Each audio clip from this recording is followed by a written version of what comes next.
विश्रामपुर नाम का एक छोटा सा गांव था। वहाँ मोनू नाम का एक आदमी रहता था। उसके पास कोई काम नहीं था। वह बहुत ही गरीब था।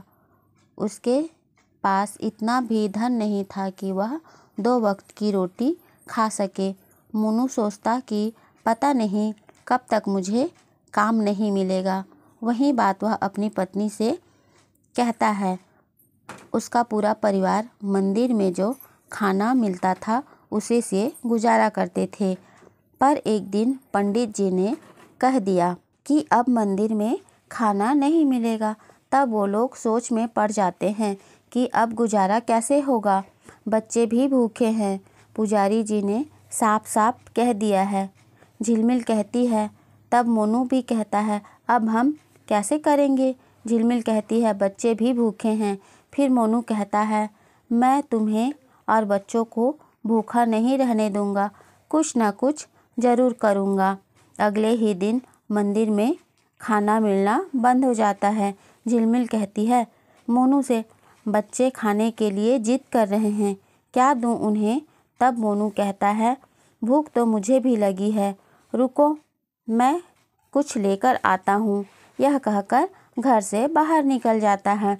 मोनू आसपास कुछ काम ढूंढता है। काम न मिलने पर वह बहुत दुखी हो जाता है। खाने का इंतजाम कहाँ से करूँ, काम तो मिल ही नहीं रहा और मुफ्त में कोई खाना देगा ही नहीं। यही सब सोचते सोचते चलते चलते एक समोसे के दुकान के पास जाता है और कहता है, भाई कुछ समोसा मिलेगा क्या। समोसा वाला कहता है, हाँ क्यों नहीं, मिलेगा, पैसा दो और समोसा ले जाओ।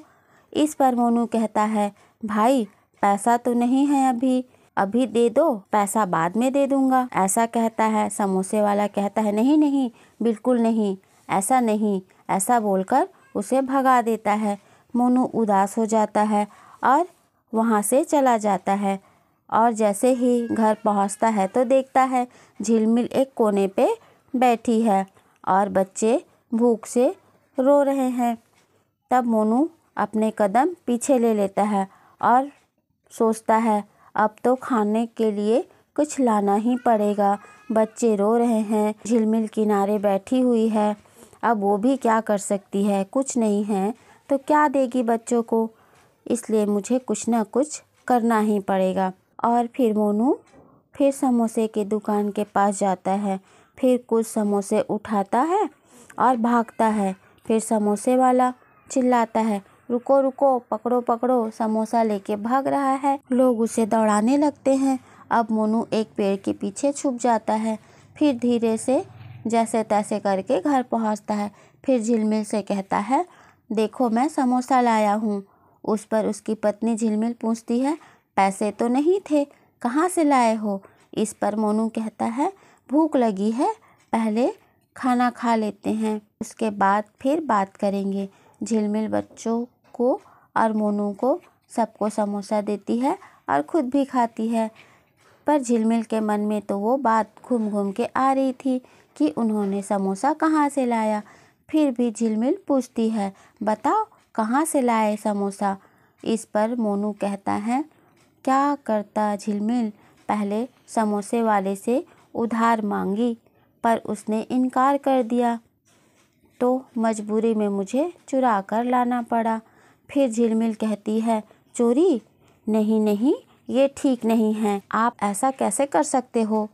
तब मोनू कहता है, क्या करूं, मुझे भी अच्छा नहीं लगता, लेकिन जब तक कुछ काम नहीं मिल जाता तब तक ऐसा ही कुछ करना पड़ेगा।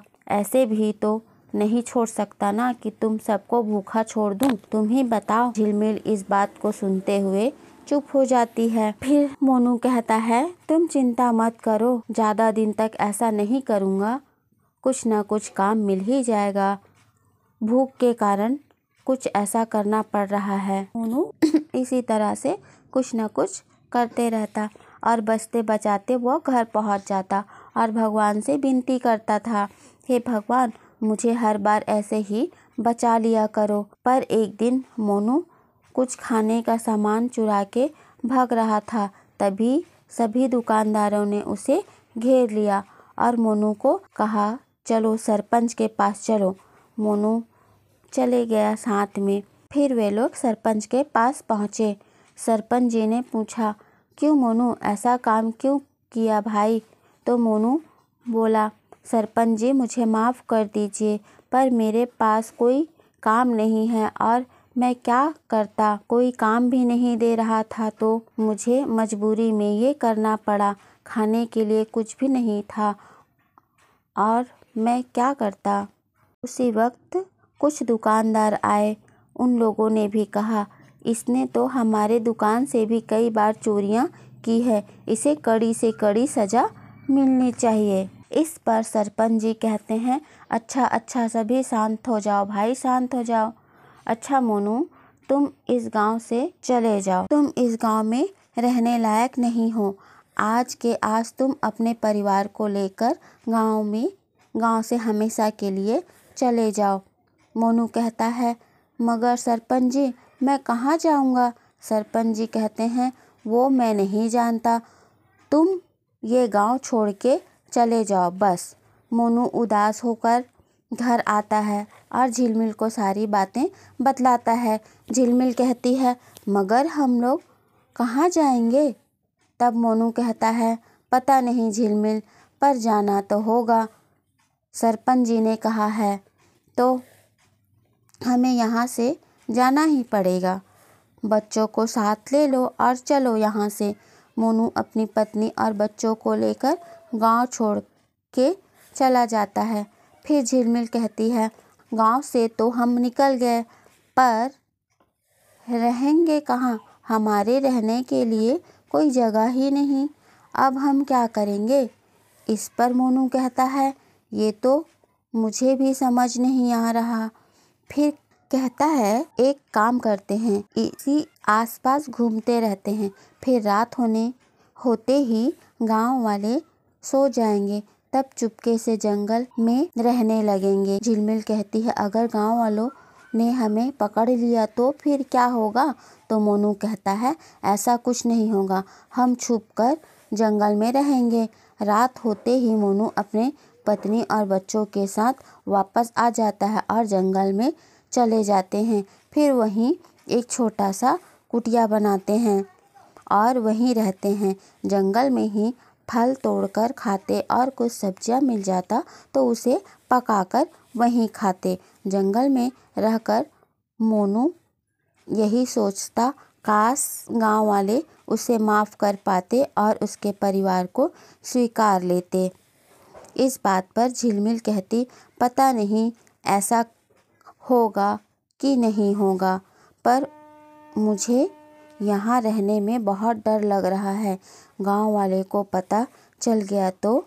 मोनू कहता है, हमारे पास और कोई दूसरा उपाय नहीं है। अच्छा यही होगा, जैसे चल रहा है चलने दो। फिर इधर गांव में अचानक शोर होता है कि एक शेर जंगल में घुस आया है। ये बात मोनू को पता नहीं थी। कुछ लोग जंगल में लकड़ी काटने आए हैं तो वे बातें करते हैं, जंगल में शेर घूम रहा है, इसलिए जल्दी से लकड़ी काटो और चलो यहाँ से। यह बात मोनू पेड़ के पीछे छुपे हुए सुन लेता है और वो लोग लकड़ी काट कर चले जाते हैं। तब मोनू अपनी पत्नी के पास आता है और सारी बातें बतलाता है। कुछ लोग लकड़ी काटने आए थे और वे बोल रहे थे कि गांव में कोई शेर घूम रहा है, अगर यहाँ आ गया तो हम क्या करेंगे? झिलमिल कहती है, तब तो हमें भी सतर्क रहना होगा। फिर रात के वक्त मोनू जागकर रखवाली करने लगता है। इसी तरह दिन कट रहा था। फिर एक दिन रात में सब सोए थे, तभी किसी की पैरों की आहट सुनाई देती है। मोनू अपनी पत्नी को धीरे से आवाज़ लगाकर उठाता है और बच्चों को भी उठाने बोलता है। फिर झिलमिल और बच्चे उठ जाते हैं। तभी वे देखता है कि शेर उन्हीं की ओर आ रहा है। वो घबरा जाता है। फिर मोनू कहता है, झिलमिल बच्चों को लेकर चलो चलो यहाँ से, भागो भागो जल्दी भागो। फिर चारों भागने लगते हैं और शेर उनके पीछे लग जाता है। फिर भागते भागते एक नदी के पास आ जाते हैं और अब जाने के लिए रास्ता ख़त्म हो जाती है। तब वे सोचते हैं अब कहाँ जाएं और अब क्या करें। पीछे शेर है, सामने नदी, अब पार कैसे होते। पर वहीं पास एक दरवाज़ा था जो लोग जल्दी से उसे देखते हैं और दरवाजे खोलकर अंदर घुस जाते हैं। फिर अंदर कुछ नहीं था, अंधेरा था। वे लोग कुछ घंटों तक वहाँ छुपकर बैठ जाते हैं। कुछ घंटे के बाद वहाँ से निकलते हैं। तब वे लोग देखते हैं कि जंगल पहले से बदल गया है। मोनू को लगता है लेकिन झिलमिल ये जंगल सुरक्षित नहीं है, ऐसा कहती है। चलो चलते हैं गांव की ओर और लोगों से पूछते हैं कि शेर वहाँ से चला गया कि नहीं। माना कि गांव वाले हमें सुनाएंगे, मगर यह रहना भी सुरक्षित नहीं है। अब झिलमिल कहती है चलो चलो यहाँ से चलते हैं, ये जंगल अब सुरक्षित नहीं है। और वे गांव की ओर चल पड़ते हैं। और गांव पहुंचकर मोनू एक आदमी के पास जाता है और फिर पूछता है भाई जी, क्या शेर गांव से चला गया। आदमी कहता है शेर गांव में? शेर कब आया भाई? वैसे ये बतलाओ कैसे चल रहा है सब चीज़ तुम्हारा? क्या तुम्हें कोई काम मिला कि नहीं? वो आदमी मोनू से बहुत शांति से बात कर रहा था। फिर मोनू सोचता है ये आदमी मुझे कुछ नहीं कह रहा। क्या ये सब लोग सब पिछली बातें भूल गए हैं लगता है। तभी वो आदमी बोलता है क्या हुआ भाई, शांत क्यों खड़े हो? फिर मोनू कहता है क्या आप लोग हमें माफ़ कर दिए हैं? तब वो आदमी बोलता है माफ़? तुमने क्या किया है भाई, तो तुम्हें माफ़ करूं? फिर मोनू सोचता है पिछली बातें याद दिलाऊं कि नहीं, पर खुद सोचता है ठीक है सब भूल गए हैं। तो फिर वो खुशी खुशी गांव में रहने लगते हैं और गांव में मोनू से कोई कुछ नहीं कहता। फिर मोनू झिलमिल से कहता है झिलमिल, अब मैं चोरी नहीं करूँगा। सेठ जी के यहाँ कुछ काम है कह रहे थे, तो काम को कर लेते हैं। काम करने वाले ढूंढ रहे हैं, मैं वहाँ काम कर लूँगा, इससे हमें 2 वक्त की रोटी तो मिल ही जाएगी। मोनू और उसकी पत्नी एक सेठ जी के यहाँ काम करने लग जाते हैं और उन्हें वहीं खाना और थोड़े पैसे मिलने लगता है। वे खुशी खुशी जीवन व्यतीत करने लगते हैं। फिर एक दिन झिलमिल मोनू से कहती है सेठ जी ने लकड़ियाँ काट के लाने को कहा है। मोनू कहता है ठीक है चलो। और फिर वे लोग जाने के लिए जैसे ही बाहर निकलते हैं तो देखते हैं सामने बच्चे हैं। जो बच्चे हैं वो कहते हैं हम भी साथ में जाएंगे और वे जिद करने लगते हैं। तो मोनू कहता है अच्छा तो चलो तुम लोग भी। ऐसा कह के वे साथ में चारों के चारों चल पड़ते हैं लकड़ी के लिए जंगल। और चलते चलते जंगल पहुंचते हैं, तभी एक जंगली जानवर उनके पीछे पड़ जाता है। फिर वे भागते हैं, जंगली जानवर उसके पीछे और वे सामने। फिर भागते हैं भागते भागते वापस वो लोग वहीं उसी दरवाजे के पास पहुंच जाते हैं। फिर मोनू कहता है चलो झिलमिल इस दरवाजे के अंदर चलो। ऐसा कहकर चारों वहाँ घुस जाते हैं। फिर कुछ घंटों के बाद बाहर निकलते हैं। झिलमिल कहती है देखो आसपास, फिर वापस चलो गांव चलते हैं। और जैसे ही गांव पहुंचते हैं, गांव वाले उन्हें वापस आते देख शोर मचाने लगते हैं और कहते हैं तुम्हें सरपंच जी ने गांव से निकाल दिया था, फिर भी तुम वापस आ रहे हो। तब मोनू कहता है आप लोगों ने ही तो हमें माफ़ कर दिया था। तब गांव वाले कहते हैं कब कब हम लोगों ने आप लोगों को माफ़ किया है? आप लोग यहाँ से जल्द चले जाओ, नहीं तो मैं सरपंच जी को बतला दूंगा। फिर वे लोग गांव से निकलते हैं। निकलते अभी वे सब कुछ सही नहीं चल रहा ऐसा सोचते हैं। कभी गांव वाले माफ़ कर देते हैं और अचानक से फिर हमें गांव से बाहर निकाल देते हैं। ऐसा मोनू सोचने लगता है। सोचता है अचानक से गांव वालों को हो क्या जाता है, ऐसा क्यों कर रहे हैं। और यही सोचते सोचते वे गांव से फिर बाहर निकल रहे थे। तभी उन्हें एक ऋषि के मंत्र पढ़ने की आवाज़ आई। तब ये चारों ऋषि के पास आते हैं और सारी घटनाक्रम से बतलाते हैं। तब ऋषि कहता है, अच्छा तुम लोग उस दरवाज़ा के अंदर गए थे। मैंने उस दरवाजे को अपनी शक्तियों से बनाया था, पर मुझे नहीं लगा था कि वहाँ कोई जाएगा। उसे मैंने किसी परीक्षण के लिए तैयार किया था, इसलिए मैंने उसे तैयार किया था। जो भी सोचकर लोग उस दरवाजे के अंदर जाएंगे वे वैसे ही दुनिया तुम्हारे लिए बना देगा। और वही तुम्हारे साथ हुआ। बतलाओ तुम लोग क्या सोचकर दरवाजा के अंदर गए थे। तब मोनू कहता है, हम लोग तो यही सोचे थे कि गांव वाले हमें माफ़ कर दे और हम पहले जैसे साथ में रहने लगे। तो सब ठीक वैसे ही दुनिया जादुई दरवाजे ने तुम्हारे लिए बना दी।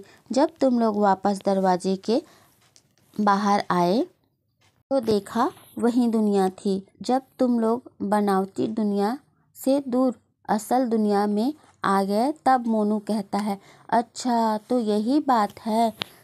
फिर ऋषि जी कहते हैं, उस दुनिया में जो कुछ भी तुम लोग लाए हो वे जादुई बन गया है।